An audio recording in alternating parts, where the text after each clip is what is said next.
Hi, everyone. Thanks for joining us. I'm Joanna from High Technologies. We're an IT and cybersecurity company based in Florham Park, New Jersey. We've been helping manufacturers and other businesses protect their services and stay secure for over 30 years. If you have any questions, leave them in the chat and I'm going to be monitoring it. And we are really excited to have Jim Peterson here today. He's a cybersecurity expert from ConnectWise. And towards the end in the chat, I'm going to leave the free phishing simulation test link. So with that, I'm going to hand it over to Jim.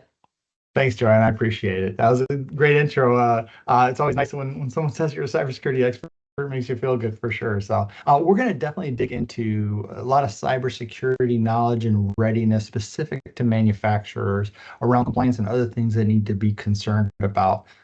But I'll start off with why we talk about this so much. You're probably getting a lot of different conversations about cybersecurity and what we need to hear. And one of the ways we look at this is if we were in a room together, I'd ask everybody to raise their hand if they've gotten a letter from a healthcare provider or a financial provider in the last few years saying, oops, we lost your information or we gave it away to a bad actor, or they came in and stole it. Several of us would raise our hands and we talk about how we feel, and say, hey, it makes us feel pretty uncomfortable. But we get to see the other side of that. Unfortunately, we get to see those businesses who have to send out those letters and are unsure of how much it's going to cost or whether they're going to be in business for the next year or that reputational damage. So we do everything that we can to try to tell people about some of the current challenges, what they can consider, and kind of give that view into what the future of security might be looking like. That last little quote on the bottom, you don't have to read all of them, but they say the pace of change has never been this fast, yet will never be this slow again. And we see that from the attacks that are out there. But I'll kick this off with a quick story. I'm from the MSP world. I was an MSP owner and exited a few years ago and gotten a lot of cybersecurity events. Unfortunately, over that time, we would typically get called if someone in our local region were attacked and they didn't know what to do. I'll tell you a little story about a manufacturer that we worked with. We walked in the door and they knew they had been attacked, but they weren't sure what had happened or how they were breached. So we went through and found out they had very, very basic security, even for 3 or 4 years ago standard. No real multi-factor authentication, real basic sharing of passwords, and no security awareness training. So it wasn't surprised that the attack was successful. We went in and found out it was technically a business email compromise attack where a bad actor got in, took over the email system, and was able to send emails back and forth as that company to their suppliers and to their customers. At the end of the day, that bad actor was able to funnel or move about $400,000 of receipts to their accounts instead of the manufacturer's accounts, which was really painful. So we went in and said, hey, here's all the changes we need to make. We need to update the way you're doing processes with your information. We need to put multi-factor authentication in, all these fancy terms that we use from the cybersecurity solution provider point of view, and they turned that down. They thought it was just a fluke. It was just a one-time thing, and they didn't think they had the risk going forward. Well, we put the 2 weeks later in there for a little bit of effect because I'm sure by now you know what's going to happen. They were ransomed by a same bad actor, $300,000 to recover the environment, and then they went in and finally accepted the proposal. And we don't say this to shame this organization at all. This is where a lot of us live. But we do talk about it to kind of get past that false sense of security that a lot of us have when it comes to cyber events. We don't think our data is important. We don't think the bad actors are attacking us. And we don't think it's going to happen again. And when we get through this whole process, a lot of times we learn something. And if we look at most environments, even today, before a breach, they actually have decent security, while the example I talked about really didn't. And not to bash them, but they just didn't quite have the security that most manufacturers should have in today's world. Today, right now, we find that most of them do. They have reasonable security for maybe two years ago. And then after that breach, they put all these different technologies in place. They go from a solution to a managed solution, which is typically a really good thing. But they buy all these other solutions because they never want it to happen again. And we want to find that space in between those two offerings. What does a business really need to stay protected at the level that they require, for their business to operate or for their industry. A couple of pieces of information that we don't like to talk about, but we have to talk about. If we think of why SMBs or small businesses or manufacturers are concerned today, well, we see these stats and it kind of tells us why. The annual cost of cybercrime to our global economy has reached $11 trillion. I guess technically it's 10.7, but we round it up, That's up from $8 trillion the year previous to this. And this is impactful because if this were a country, it'd be the largest or the third largest economy. So we know how impactful this can be to all businesses. And this is not just the ransom. This is the closed doors, the lost revenue, the cyber insurance costs that we have to pay out. It's very expensive. Attacks are on the rise as well. If we just looked at Microsoft 365 environment, their attacks went from 4,000 attacks per second to 7,000 attacks per second from Q1 of 2024 to Q1 of 2025. And then kind of the most stinging impact to most small businesses is that the average ransom payment has reached $569,000. And with insurance, maybe that's something that we can handle. But most businesses, I know my business, that would be a door closing event if it cost me that much to recover my business. So it's getting very impactful. And these are the information pieces that most business owners are seeing out there. Throwing a couple terms out there. And so just to kind of put that information that we just went through, those attack vectors and numbers into perspective, we have 4 terms that we'll use kind of throughout this presentation: attack, event, incident, and breach. Now, a lot of times these get either misused or kind of lumped together, but they really have specific meanings, especially in the compliance world. Now, when we talk about an attack, we just say, hey, that's the attempt to bypass security. Pretty straightforward. There's millions of attacks going on right now, 7,000 every second that we're talking, right, just from the Microsoft perspective. From the event or incident side, it means that attack has bypassed a layer of technology meant to stop it. The only difference between those two is an event is automatically recovered by technology and an incident is recovered by people. We track this a little differently because compliance standards say anytime a person's involved, I want to know. Now, the breach is the bad word. That means it's bypassed enough technology to actually get to the data. And that means, they've taken it, they've encrypted it, deleted it, changed it, which is something we're scared of in the manufacturing world. They've done something to that information. And obviously that right side, that incident and breach, are the things we're going to talk mostly about because they're so impactful to organizations. Now, one question we get a lot is, I think it's pretty obvious that bad actors do this type of activity to be compensated. But how are they compensated? Well, ransom and extortion are 2 things that we hear of often, right? Ransom means you have to pay the bad actor to return access to a system. So this is the typical encryption style attack. I encrypted all your files, and if you want me to decrypt them, you have to pay me. Extortion's a little different. You probably have heard that term obviously before, but that just means I have to pay the bad actor not to release my information. If they've grabbed a bunch of personal identifiable information or maybe some trade secrets that I have in my organization, we may need to pay them not to release that information.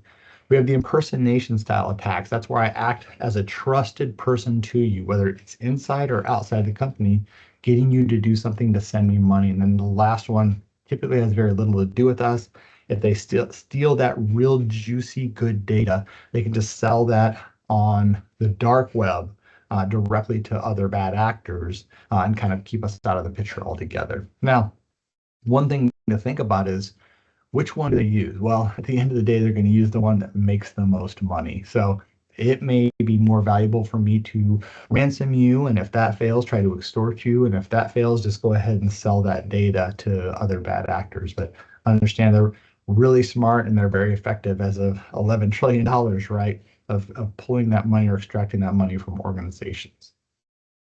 All right, we probably talked a little bit too much about bad actors there, but when we think about these types of activities, we definitely think of that external hacker. We think of that person in the basement, right, hacking away, attacking us either as individuals or companies, trying to extort that money. But what we really see, what we know to be true, These are very sophisticated organizations. They are run like a business. They have recruiting firms, they have HR departments, they have bonus structures, they have hundreds of employees, and they're very, very effective at finding the most prevalent attacks, shifting the resources to it so they can maximize that payout. Now, these type of attacks represent around 65% of all the incident and breaches that are out there. So it's a pretty sizable number. And it's what gets the most press because we think about that mostly. A bad actor got into our environment and took our stuff. But it's not just external. We also have attacks that can start from the inside. And these can be a few different categories, right? It can be a malicious insider. It could be some negligence or some complacency. Like, I may know what to do, but I just don't do it to protect organizations.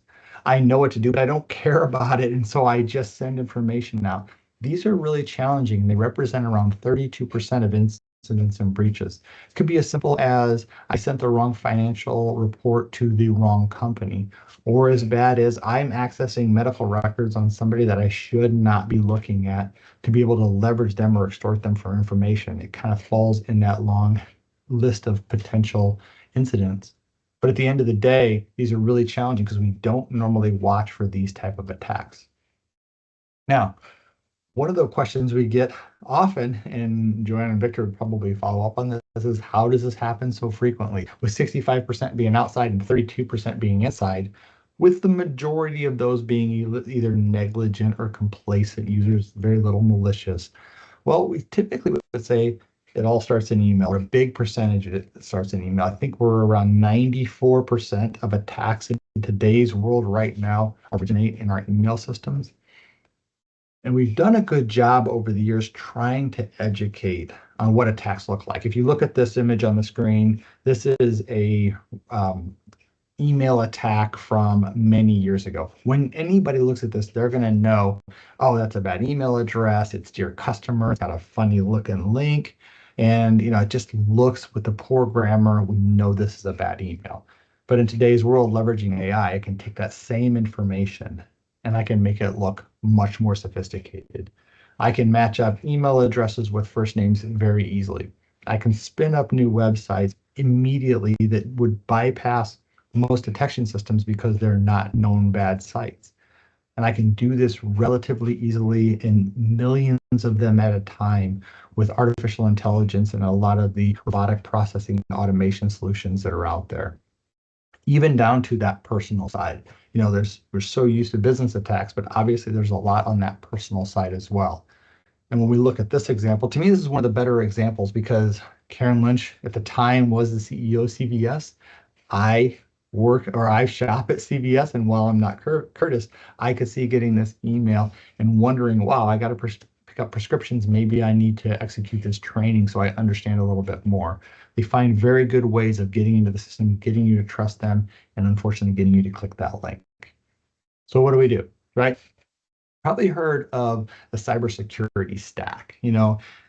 This list of technology here isn't specific to anybody watching this video. We have to make sure we understand your specific business, your compliance standards, what type of organization you are, what data you have, lots of questions to build the right stack. What we're trying to show you is these solutions are meant to build upon each other so that if something were to happen, if we were to have that event or that incident, there's other technology to step in place to protect the organization. We typically look at this in three different levels. First is the outer defense, and this is defending against that 65% of incidents and breaches. We're doing everything we can to build the wall, build the moat to keep the bad actors out. Then there's the inner defense, and this is doing a combination of both. So if somebody were to get from the outside to the inside of the organization, or if that incident or event or breach were to start from inside the organization with an internal employee, we can protect data from leaving the organization for being changed.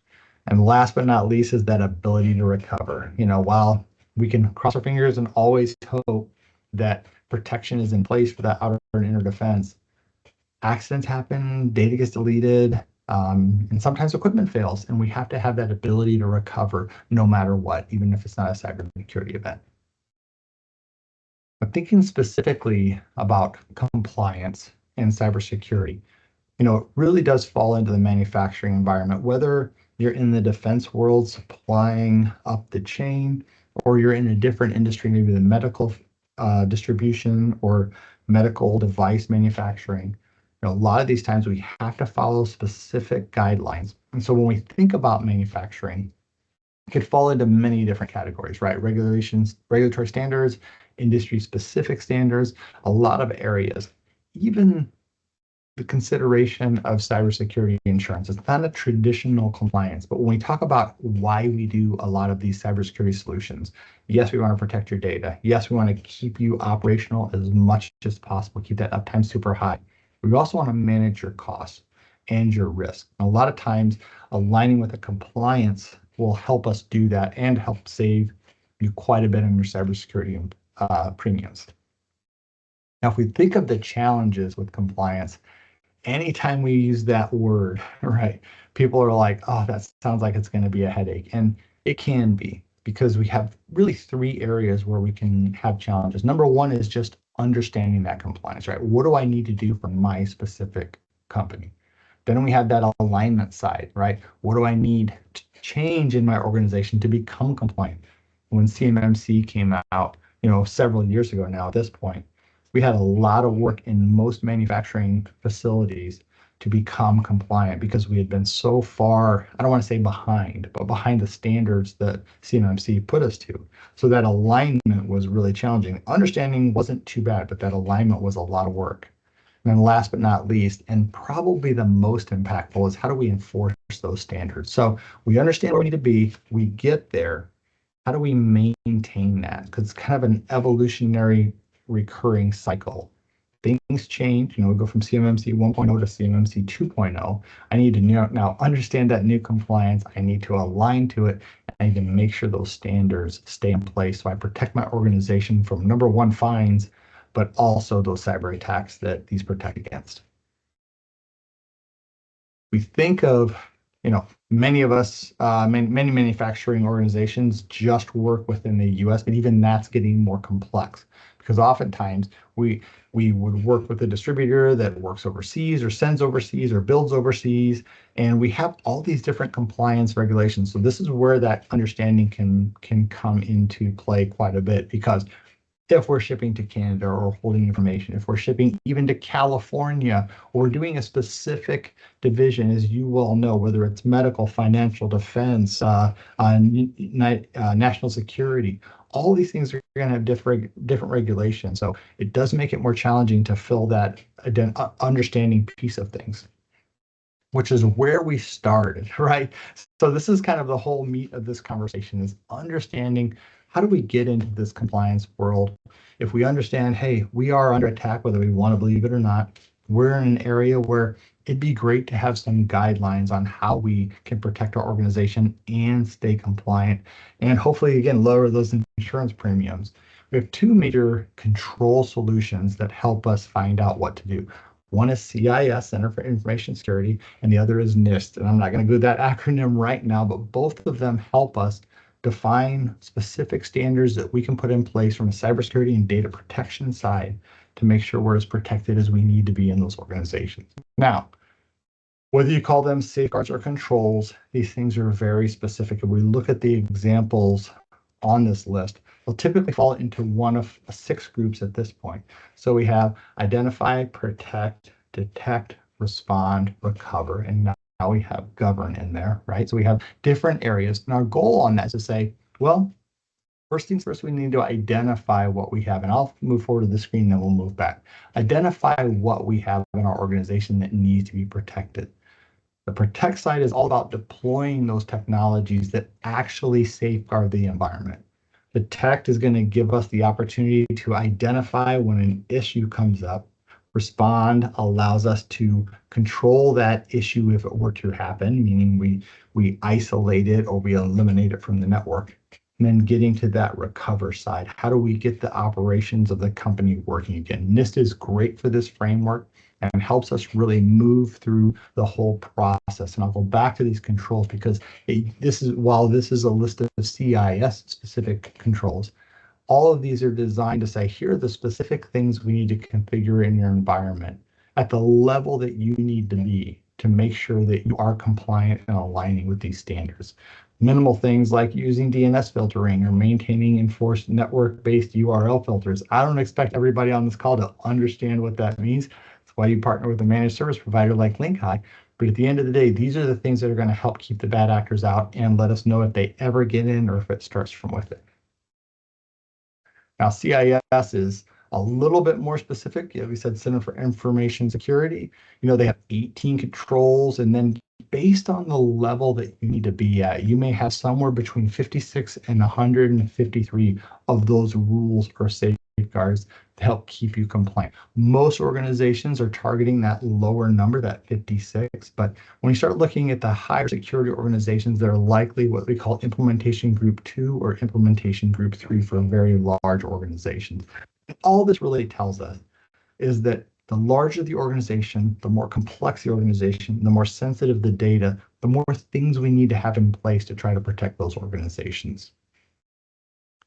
We did talk a little bit about the major challenge we have is that enforcement side of things. How do we keep businesses safe and secure in an environment that's ever changing, right? Because we have things like those solutions get set and we forget about them. This is a very common thing, unfortunately, even in manufacturing, where we get to the level of compliance and then we forget about it because we have other things to worry about.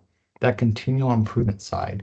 And that's really the ongoing changes that happen in an organization. Those rules that we looked at from the CIS controls, we may go from 56 to 58 in Q4 of next year. And we have to make sure that we're ready and we understand the changes and we're implementing those changes as we go. Internal policy and reviews, are we making sure that these things are being maintained and updated from every employee all the time? And then that last one is key. And we just don't see enough of this. Are we reviewing and testing these policies and procedures that we put in place to ensure they're effective? A lot of times we do a lot of the paperwork, we do a lot of the checkboxing, but we don't ever really get in and ensure these things are helping our organization. This is where the people, process, and technology come into this. Now, when we look at an effective solution, and I'll kind of go back to the NIST or CIS compliance side, specifically whether it's manufacturing, and again, in any sort of organization, we want to make sure we can keep bad actors out and keep data safe and inside. It doesn't just rely on technology. For a long time, we would sell those acronyms. If you see them on the right, we're not going to go into each of those. We'll go to a few in a little bit just to give you some exposure to them. But we would sell technology to solve the problem. Well, technology is great, but over time, that technology will decay, right? It will need updates, and we have to understand what it's telling us. So we have to build those processes that enforce the technology and make sure it's working properly. And then last but not least, we definitely have to have the people in place to make sure the processes are run, to make sure the technology works. And all of this isn't just cybersecurity, right?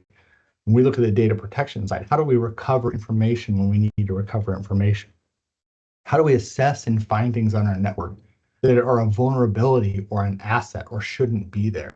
And so we can address those. Again, if we just rely on the technology, over time, it can be the best technology we deployed.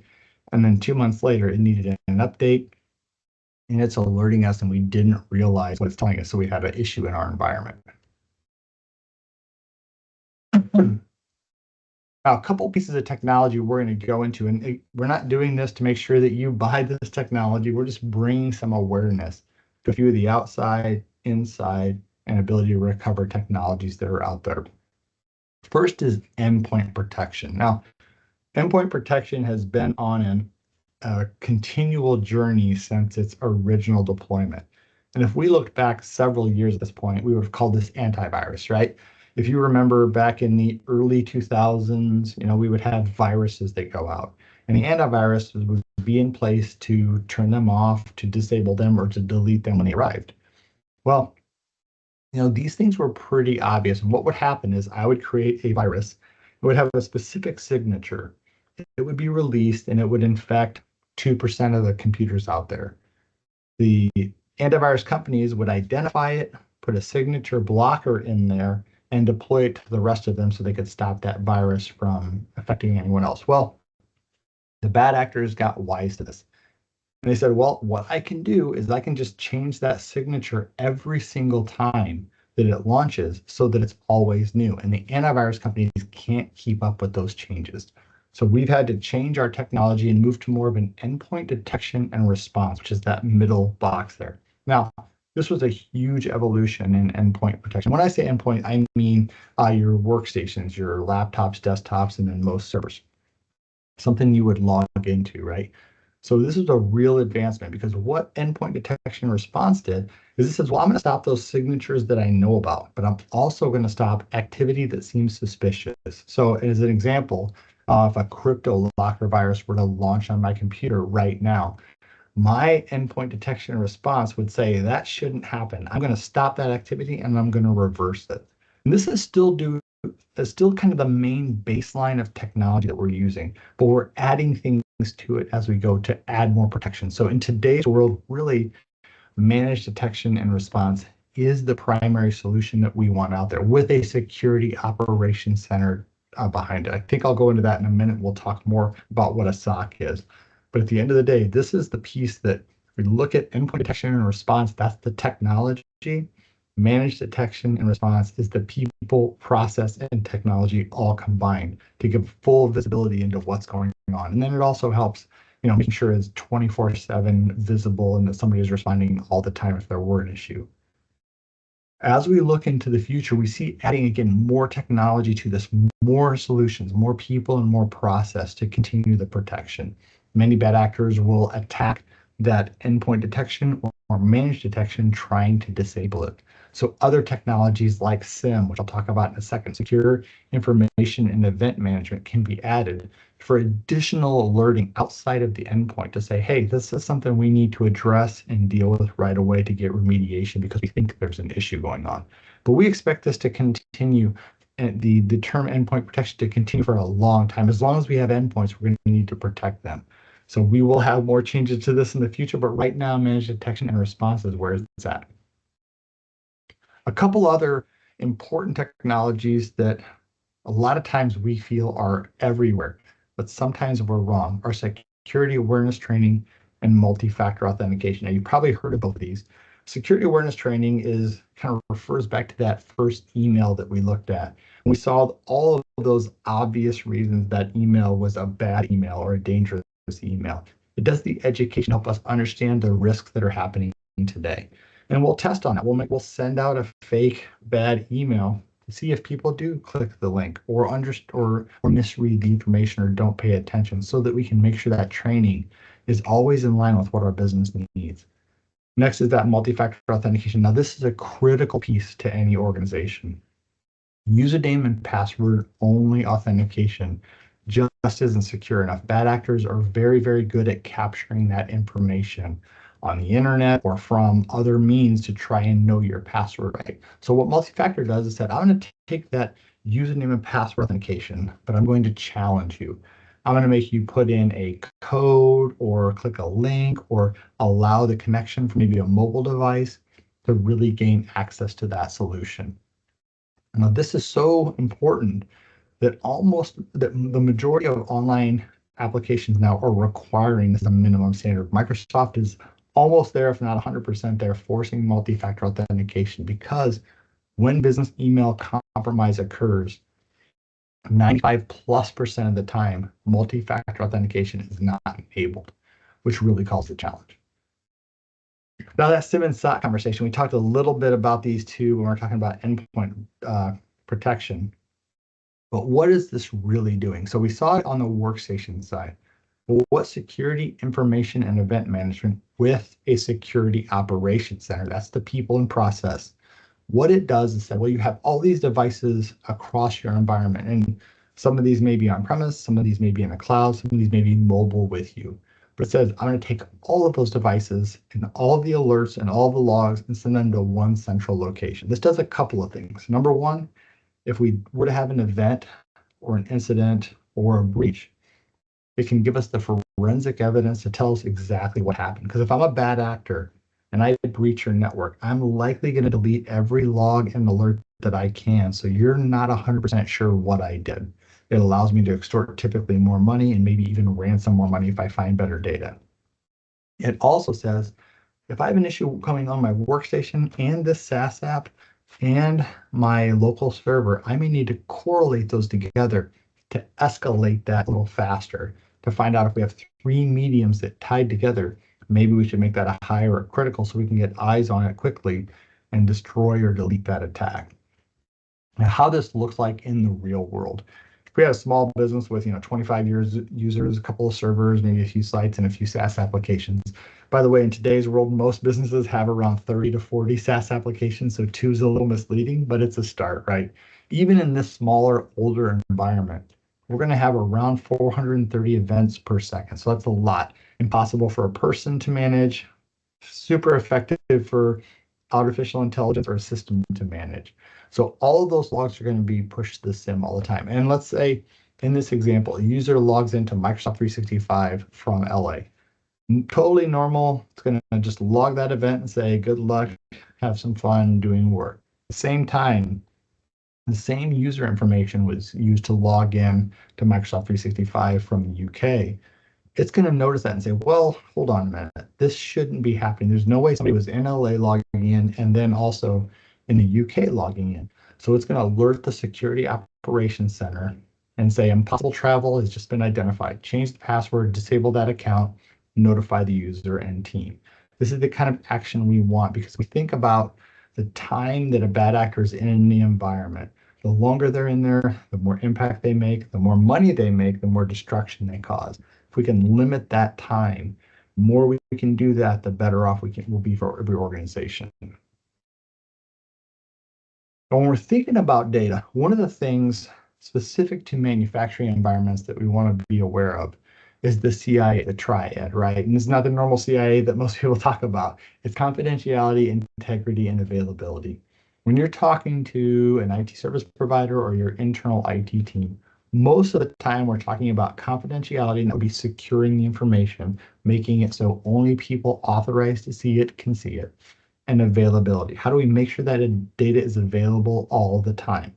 And if it were to be destroyed, deleted, or compromised, how do we recover it fast or in the time frame that we need?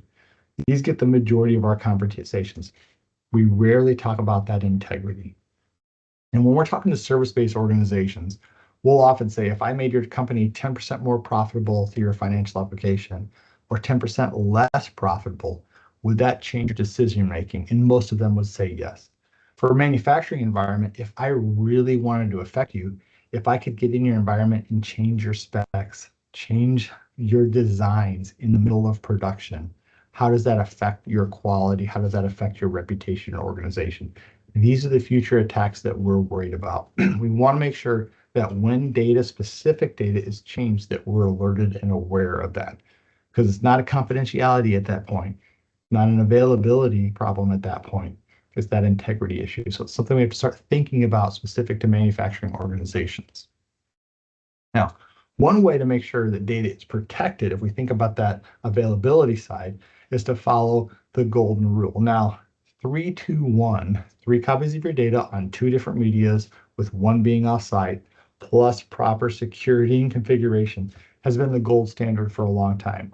As we're going into a new future, we hear other things like 3-2-2-1-0 that adds multiple versions of offsite, 0 errors, and a few other variables in there. But our first step into this would typically be that 3-2-1 side of things. Now, how this looks in most environments is we'll have our production data, our local backup, and our offsite backup. Now, if you are on-premise only with your data, which is a relatively rare today, this would be the exact model. If you're hybrid, where you have some on-premise and then maybe Microsoft 365 or a few other online assets, this would still be followed. It just may look a little different. Your local backup may be also a cloud backup. And if you're 100% cloud, you're still going to want to follow that 3-2-1 rule. It's just, again, going to look a little different because we're going to have 2 cloud repositories separate from our production, not just 1. But at the end of the day, one of our goals here is to say, well, if something happens to our data, how do we recover it? That local backup for on-premise data is for the fast side of backup. I need to get things up and running quickly.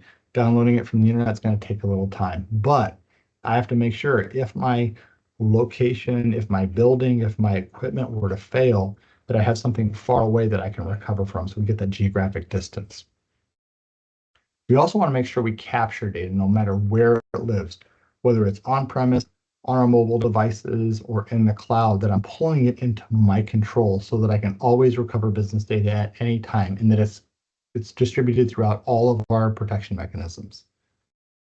What if there's a breach? What if there's an issue? One of our challenges that we can have, if there's a challenge or a breach, we want to make sure we're using things called immutable storage or air-gapped storage. What this does is if a bad actor gets into the environment, not only is it configured properly, so it's very, very hard to get into our backup environments, but they can't delete it. Even if they try and they think they're successful, it's not removed from the disk, and the technician or engineer can easily restore that information from view. So it really protects that organization. We touched on it earlier, but no matter what, if we have an availability time frame that we have to meet because of contractual requirements, which are often in the manufacturing world, or some other reason, we got to make sure that this whole system has the performance to recover data in the time frames that we require.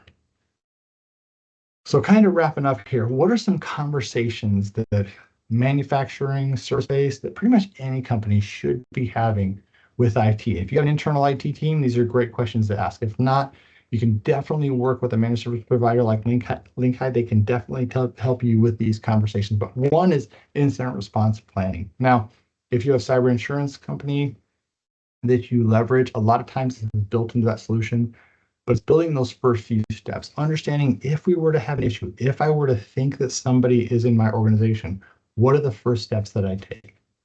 A lot of times people accidentally jump into recovery. They reboot, or they delete data, or they start restoring information. What we really need to do is contain that information. So walking through incident response for your organization, for your compliance level, is critical so that you don't destroy evidence needed to prove either the bad actors did get data or didn't get data.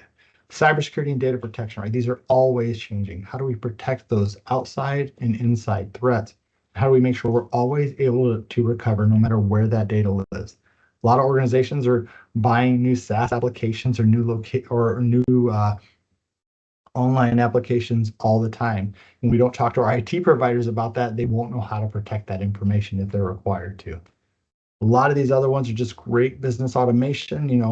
MSPs or IT service providers are at the front end of artificial intelligence, robotic process automation, and other business automation. They can help with these services, making sure all your data is protected, you're leveraging AI safely, you have contingency planning, you're managing third-party risks, and then you're understanding your security, your insurance needs. Sorry. I know it's a lot of bullet points to talk about, but these are the conversations today to keep you safe, keep you working, and make sure your reputation isn't hit. And that's it from me. First of all, I want to say thank you for taking the time to watch this webinar. And Joanna, I'll turn it back over to you.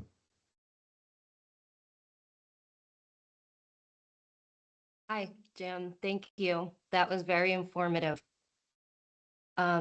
So as promised, I left the link in the chat for the free phishing test. If anyone has any questions about anything we went over today, or anything related to manufacturing and IT, feel free to reach out to us, and have a great rest of your day. Thank you. Thank you.